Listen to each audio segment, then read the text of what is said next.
I mean, I was part of that. We've talked about it. I was part of that. I thought it was the Bills' year. I thought the Rams were going back. This guy on a Chiefs podcast chose the Bills to win the Super Bowl.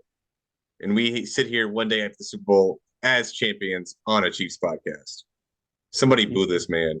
he said we were going to be who? He said we were going to be first round exits in the playoffs, Yeah. regardless of what round it is. Whatever round we made it to, we would lose the first game of the playoffs. Ye of little faith.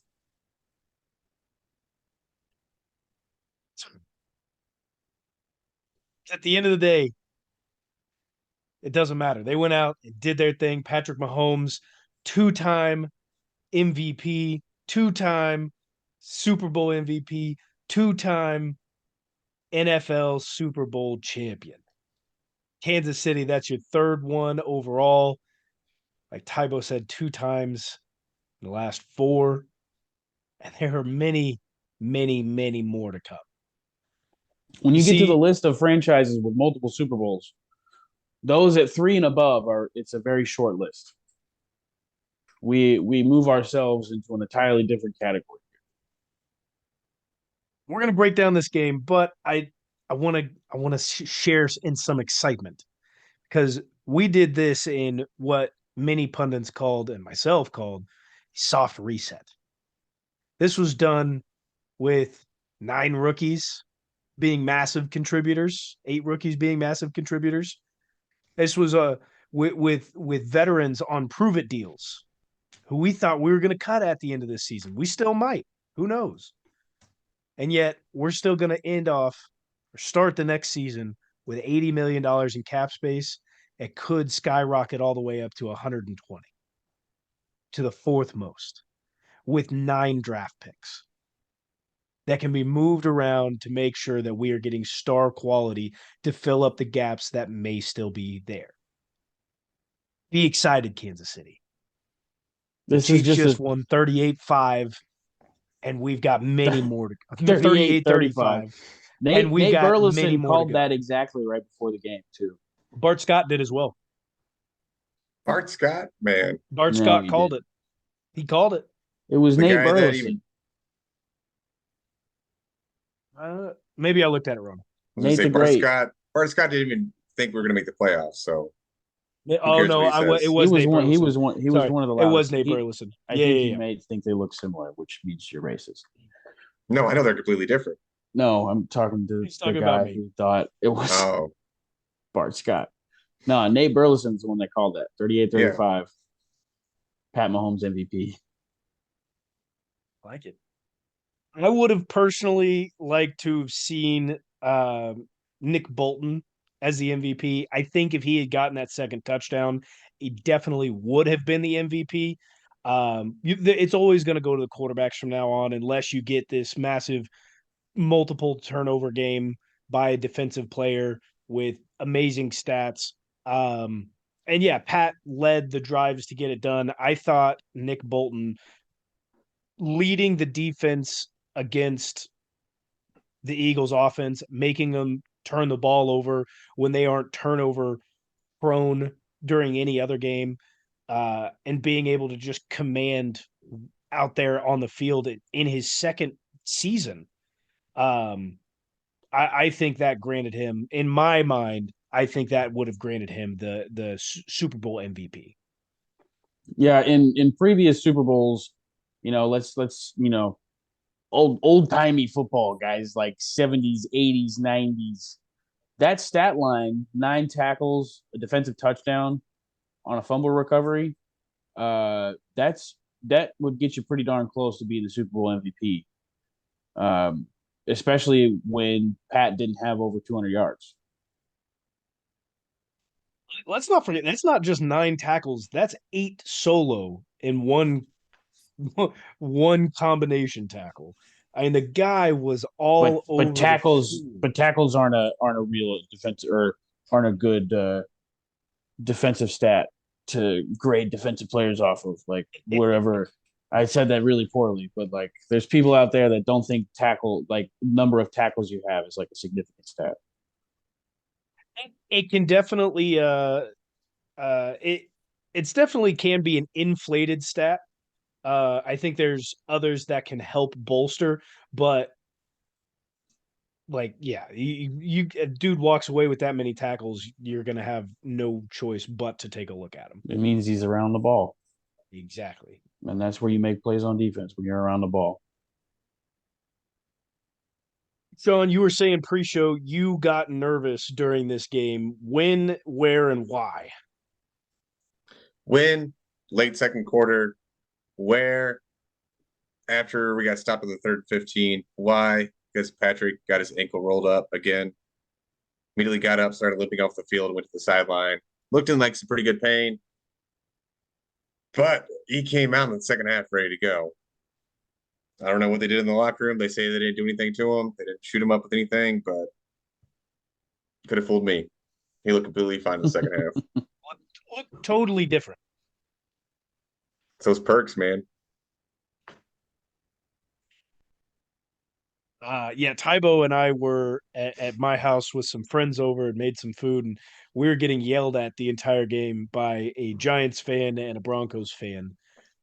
So that was an interesting game to be a part of. My next Super Bowl party I'm going to, I'm going to make sure it's just Chiefs fans. Okay. I was getting pretty annoyed. I can tell. No, it was fun. It was a good time. I never lost you need faith, the but I back mean, and it was a terrible sight to see with Pat limping off the field like that. It was a nervy time. You can't have that. And also for something like that to happen, it can't happen at a better time.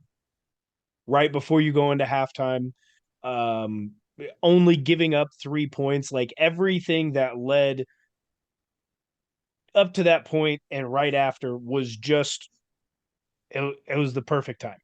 I think it made everybody realize we need to get our stuff together so that this doesn't happen again, so that we can protect Patrick Mahomes, give up 0 sacks, give up almost no pressures and a couple of hits. Like, dude, that was a rallying point for the entire team. And that was amazing sight to see. What were some of your And favorite? Oh, go ahead.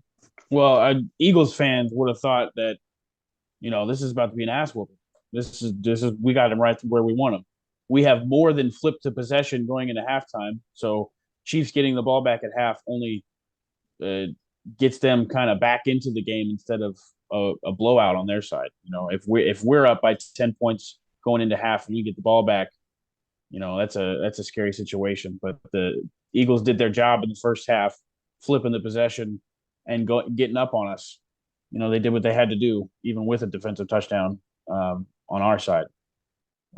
So they played an incredible game, and I'm sure if we had an Eagles fan with us, it would have been 1,000 times worse.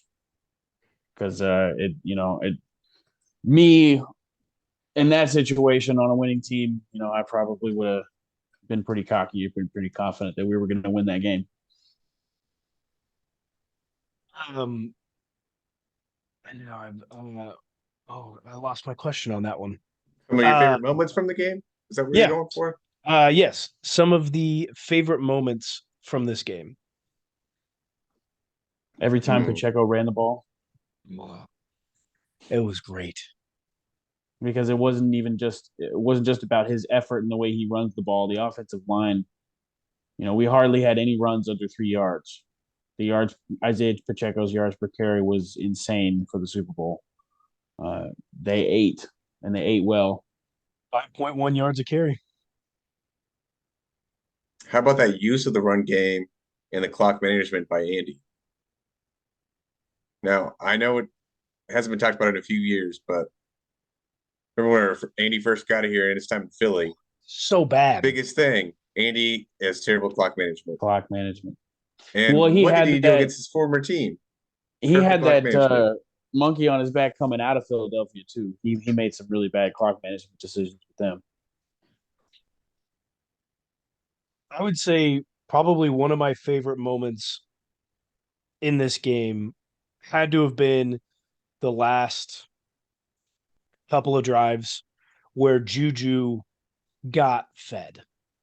to see a guy who really like fought his ass off all season for a 1 year contract. And it seems like winning. Like he's one of those guys that it's more about winning than it is about anything else. And yeah, like the money's going to come with it regardless. But it seems like his will to just want to win is means more than all the other business stuff. And to see him work his ass off all year, get injured, and like not really get fed kind of the rest of the season into the playoffs, he was super quiet.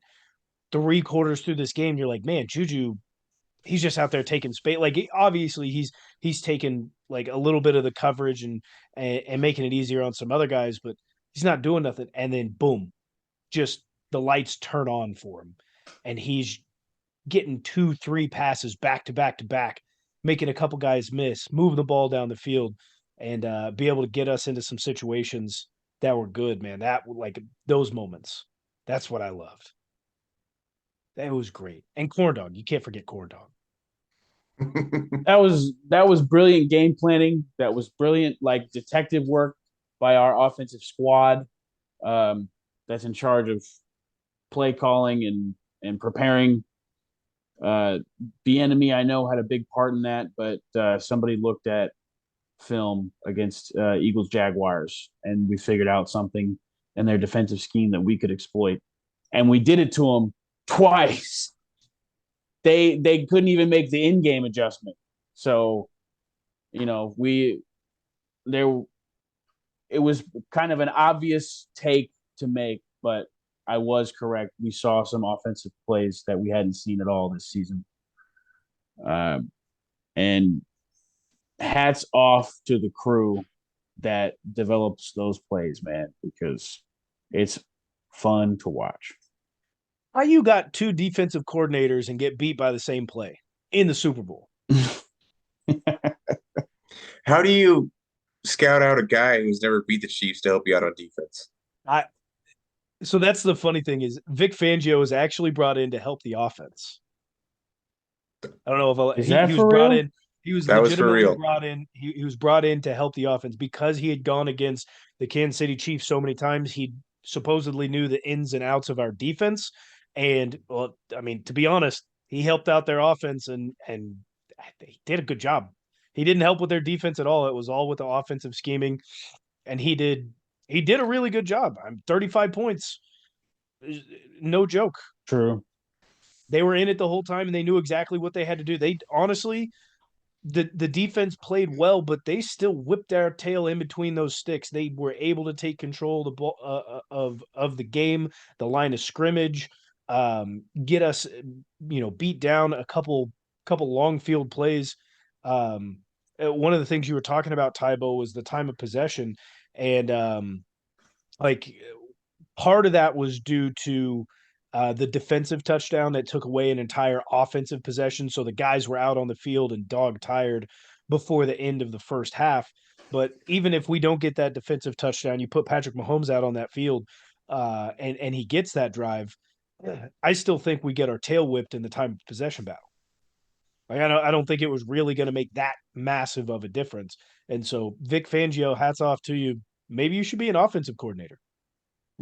They really executed the way I thought we were, controlling the clock, keeping lengthy drives going. I thought we were put in the position that we had to score quicker at times. We had great lengthy drives at times, but I definitely thought that the Eagles did a better job of stringing together the longer possessions. Obviously, that showed up on the time of possession clock. And I thought that's what we were going to do. I thought that's how we were going to beat the Eagles, and they were going to have to make the big plays to come back. But flip the script on us, right? But it don't matter.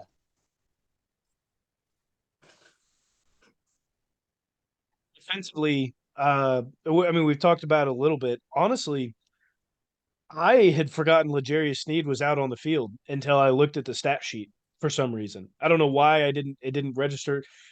They just didn't attack his side or him wherever he was at. I mean, that's a smart move. And Justin Reed was making hits like he was, so he was commanding a lot of attention. from us. It's true. You want to talk about great moments. It's been posted on Twitter from a couple different accounts, but Mitch Holtis's call on the Colin Saunders sack, Sir Binks or whatever he calls himself now, Banksy 2 times. Binksy 2 times, shouted out Mitch Holtis, quote tweeted the video. But that was a major moment in the game, and he's on pretty. Mitch Holtis with the call is pretty on the nose. Like that's what started the whole attitude, momentum shift, and the comeback. I am dumbfounded about how this Chiefs defense played. Just where it's come from. And it happens every year. I don't know how we figure. I'm still not a Spags fan, but individually these guys had fantastic performances. A guy like Leo Chenal, I saw a stat earlier. He had 6 tackles. I think he was on the field for 9 or 12. It was either 9 or 12 run defense snaps. And he was on the field for 9 run defense snaps. He had 3 tackles on running plays. And on each of those 3 running plays, he met his man at 0.3 yards past the line of scrimmage. Humongous game from him. The older that guy gets, I mean, this is going to be a defense to fear. With as young as they are, Chris Jones far and away I think he's getting more than Aaron Jones money this year. I think you're looking at a defensive tackle who may be getting $31-32 million. Well, if he hasn't cemented himself as the number 1 defensive tackle in the sport of football right now, he certainly has an argument for it. So he's got that leverage when negotiating whatever contract. Frank Clark had a fantastic postseason. We were hoping to see him 3 sacks. Make his mark with at least 2.5 to tie it, 3 to take the sack record for the postseason. We do still have him under contract for the next year. Do you guys see us bringing him back? Given, I mean, his postseason speaks for itself. I think there's going to have to be a rework of the contract that's due for him because he's still due over. I think it's like roughly $20 million. Somewhere in that range, give or take a few. I wouldn't mind to lengthen that out and keep him on the team, even if he turns into a mentor later on. Keep the Shark around. I think it's a smart move. Mr. February. Either way, man, you look at this team and you go, all right, the defense is solidified. The defense is solid. You've got young guys and guys on long-term contracts. You don't have to worry about it. This is the year that we go. I'm not going that far. I'm just going to sit right here, and I'm not going that far. We need some depth pieces. We still need a defensive end. Like what I'm saying is, for the most part, like we don't need to go out and get 9 more DBs. We don't need to go out and fix our linebacking core. Like we've got our pieces. Now it's one piece here. We need some stars. Some depth here, things like that. Like the guys that we have are going to make a name for themselves. This year's focus was defense. We go out and we get all these defensive guys that we need. This upcoming season's focus is going to be solidifying the offense as much as we solidified this season's defense, being able to bring in guys, get them on long-term contracts, and keep everybody on a solid foundational basis. That way we can continue this run of performances in the playoffs. Well, I really think there's 3 premier positions that we need to get better at, and 2 of them are not on offense. Defensive end, pass rusher in general, and then a defensive back. I think if there's as good as Trent McDuffie available in early rounds or wherever we feel like that's because I mean Jalen Watson and Josh Williams we got late in the draft and performed. They got better. They developed really well as the season went on. So if there's more pieces to add for the secondary, and there's a pass rusher out there, whether that's free agency or in the draft, we got to get them. And then on offense, it's wide receiver. I love the core. I love who we have. There's nothing wrong with adding elite talent to help you out. We need, as especially with the injury prone guys that we have, Kadarius Toney and Juju Smith-Schuster, we need as many bodies as we can get. There will be plenty more to come as we get through the offseason. Combine is coming up. Then we'll have the draft, which I think the three of us are definitely going to try to be at least for a good portion of it. But man, we've got the parade coming up on Wednesday.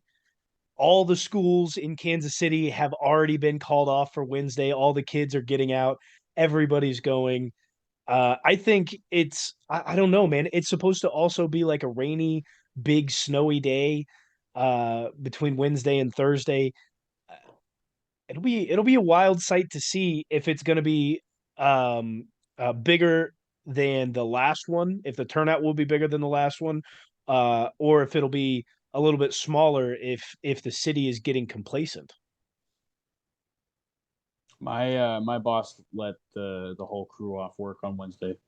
Nice. I didn't get to go to the first parade, so definitely going to this one. Congratulations. You know, I want to bring it back to the media real quick and pose you guys a question because we're not getting out of this podcast without talking about the holding call. Okay, there's a couple camps out there. Basically, I want to ask you guys, do you think, specifically for this play, do you think it should have been called? And then follow up, do you think that in a game like the Super Bowl and in the playoffs in the NFL, that the refs should act more so along, if it's a questionable call, don't throw it. Or if the call is close, don't throw it. For one, it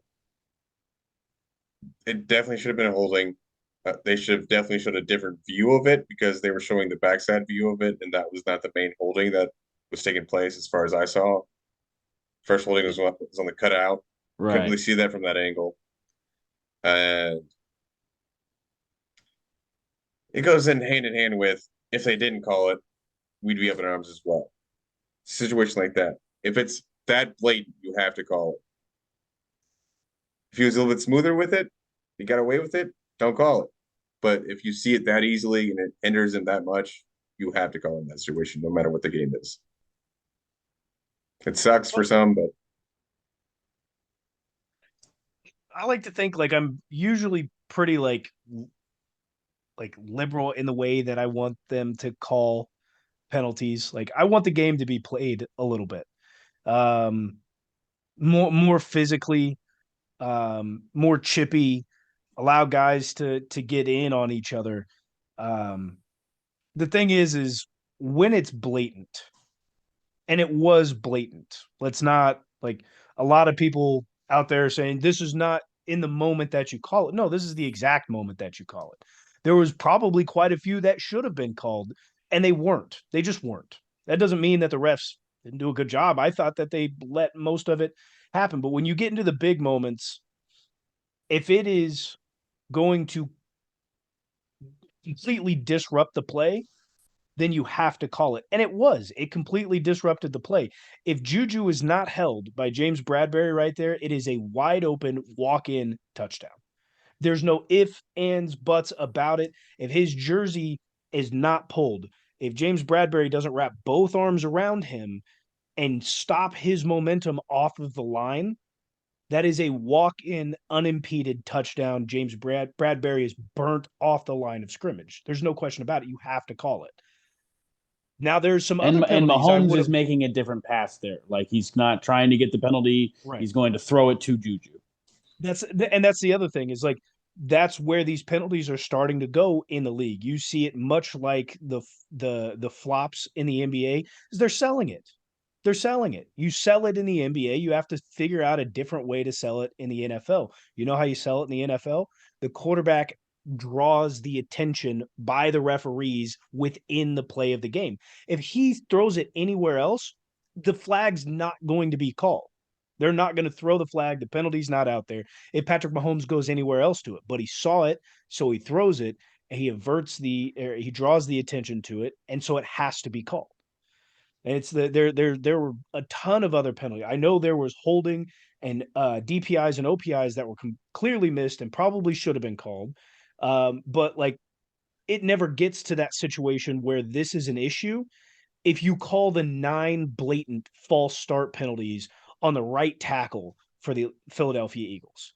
That is a drive kill. There were 9. He almost went into double digits. There It were was some so more bad. egregious than others. There were some that were almost simultaneous with the ball snap, but he was still beating everybody else off the line.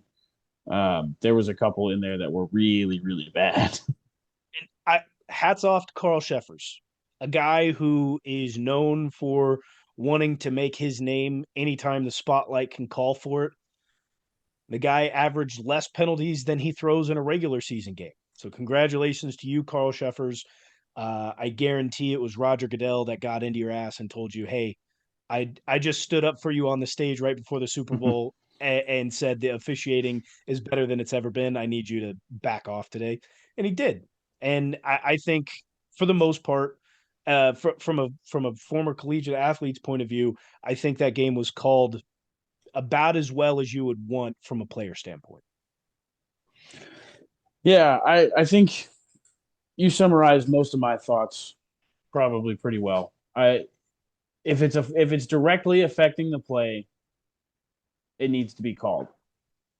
And if it's really, really egregious, it probably needs to be called. But there is an added element in big games like this. Do you like the refs are going to think twice before grabbing that yellow flag? And don't forget, if you want to complain about this being the reason that you lost the game, Eagles fans, don't let Patrick Mahomes score 24 points in the second half against you. It's that simple. There were a lot more reasons why the Eagles didn't win this game than a couple of flags, and there are quite a few fans out there that do realize that. But I think it's mainly fans of other teams, and that's fine. You just hate us. And I'll agree. I will agree. Is it a penalty? Yes. Do you call it there because it impeded the play directly? Yes. Is it a shitty way for the game to end? Much like Mina Kimes said to Tybo there on Twitter.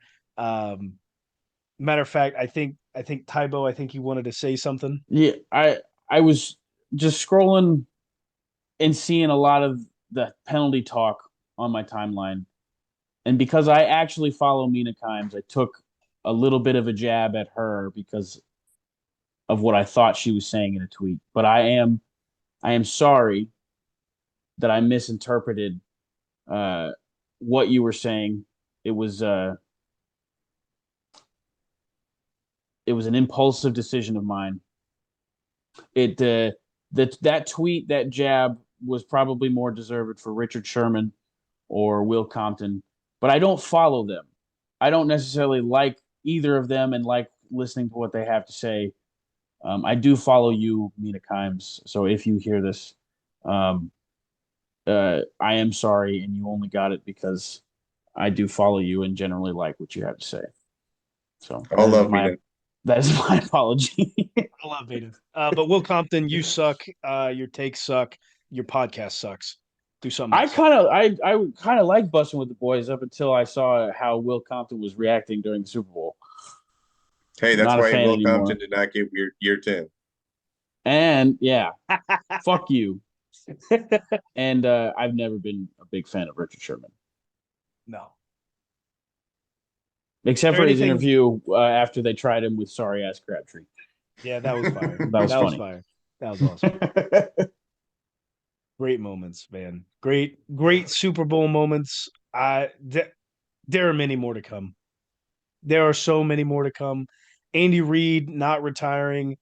I think we have seen the last of this trio in Kansas City with Eric Bieniemy.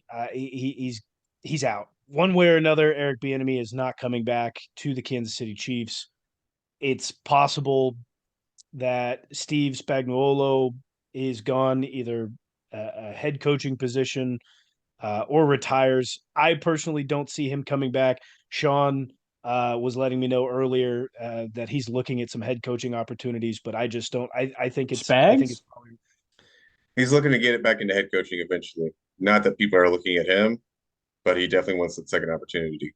So Yeah, he's I definitely remember he's going to stick around for that. he the in his quote. I 70s? mean, he's trying to keep his job here, but I don't think he's in his 70s. Spags is kind of getting up there. I think he's older than Andy.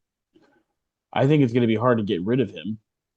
It's going to be extremely hard to get rid of him. There's no real reason we could fire him. No, And I'm just there's crossing no my reason to fingers fire that him. the enemy's getting a different job. Bieniemy's going to the Commanders. He and Andy are the same age. He's only 63. I thought he was way older than that. So he's not the same age as Andy. Andy's 64. 60. Oh, shut up. Shut up. Shut up. Is there anything else, guys, that you want to talk about or discuss from this Super Bowl? I mean, I'm still Yeah. 2 and I got 4 one for years, you. man. I'm baffled. So last time we won the Super Bowl, the world was shut down with COVID. We won the Super Bowl this time. What's the world going to get shut down with now? World know, War Woody. III. Probably.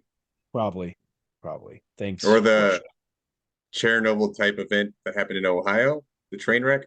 Is that why they I did hear about that. Is that why they had the I haven't heard airspace? about this. So I know during the weekend, the military had closed off airspace over one of the Great Lakes. Ohio, Is that yep. because of this? Yeah. Okay, so go ahead, Sean, because you probably know more than I do. I haven't looked. I don't into know it exactly totally. what it was, but it was a big train carrying some type of chemicals, very Nuclear. deadly. I don't know how it happened, but the train ended up crashing. They had like a controlled explosion burn or whatever. This thing is reaching over 100 miles away from where it crashed at. It's getting up into the clouds. The rain is coming down, destroying people's cars over 70 miles away. Like, So it's a terrible event. Whoa. if Yeah, I it if is. I There was It like a is a movie on terrible thing. Netflix about something similar. Yeah. Like if I heard about this right, so it is a train depot that carries like nuclear waste and nuclear Mhm. like things. I don't know exactly what nuclear things. nuclear things. Thing. We make Um, things, we make them nuclear, okay?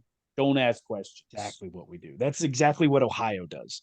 And so it's a small portion in Ohio where the trains, I believe, are still basically running off of like Civil War technology. They don't necessarily have good brakes.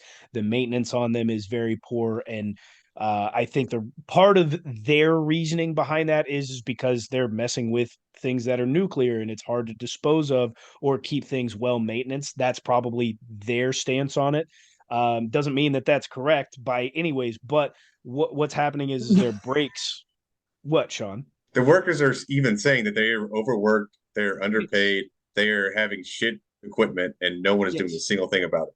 Right, and so that's where I was going. Is they've been Okay. complaining about this. Okay. I was I wasn't saying the workers, more so like the company is stance is that. And so the workers are overpaid, underpaid, overworked, and it came down to faulty equipment that they're running it so fast the brakes couldn't stop, and these trains are running off the tracks and dumping this nuclear production all over, and that's where it's causing harm to. Man, I thought you didn't know much about Atreides. this. He didn't. Or is it going to be an alien invasion? Because we've shot down 4 UAPs in the last week.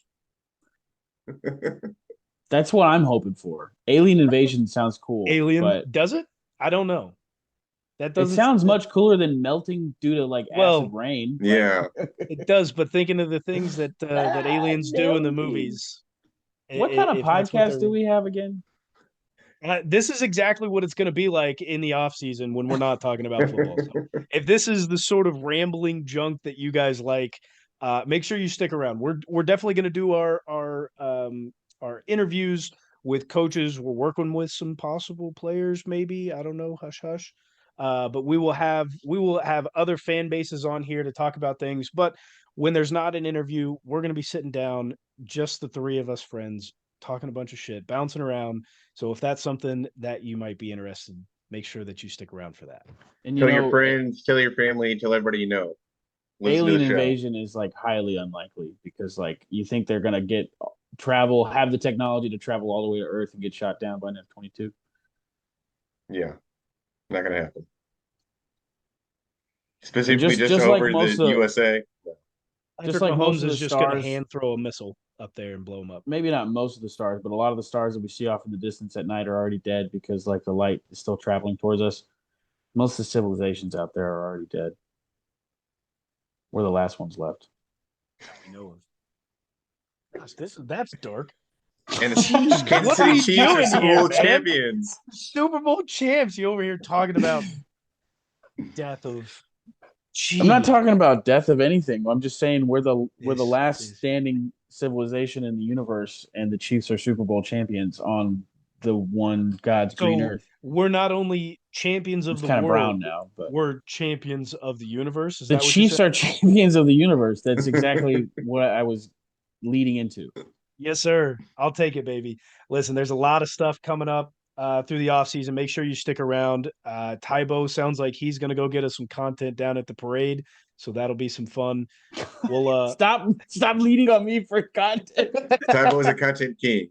content king Tybo. Tybo, I don't Didn't know get a if you got a single picture video of at it, the but game. did you get a picture of Tybo at your Super Bowl party? They didn't. Oh, I screwed up. Lexi did. Oh, Lexi did perfect. I'll get it to you. we need to Yeah. post that. We need to post that. Yeah, up there. that'll go. I up don't know if the perfectly. angle. She was sitting down when she took the picture. I don't know if the angle is going to be Doesn't great. matter. Doesn't matter. I don't know if any angle's good. It's all Everybody right. needs to see that. Come on. Come on. I was wearing something that hid my gut, okay? You always look good, bro. Thanks. He was lifting guys up.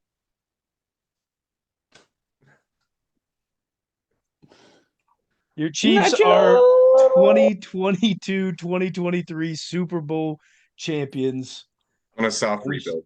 on a And soft you can't take it rebuild, away from us. and we start the We're process the all dynasty. over again in just a few months. 5 We're the new straight Patriots. AFC championship games.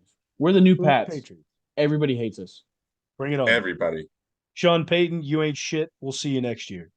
Don't try to As dull al- our shine. As always, go Chiefs. Go Chiefs!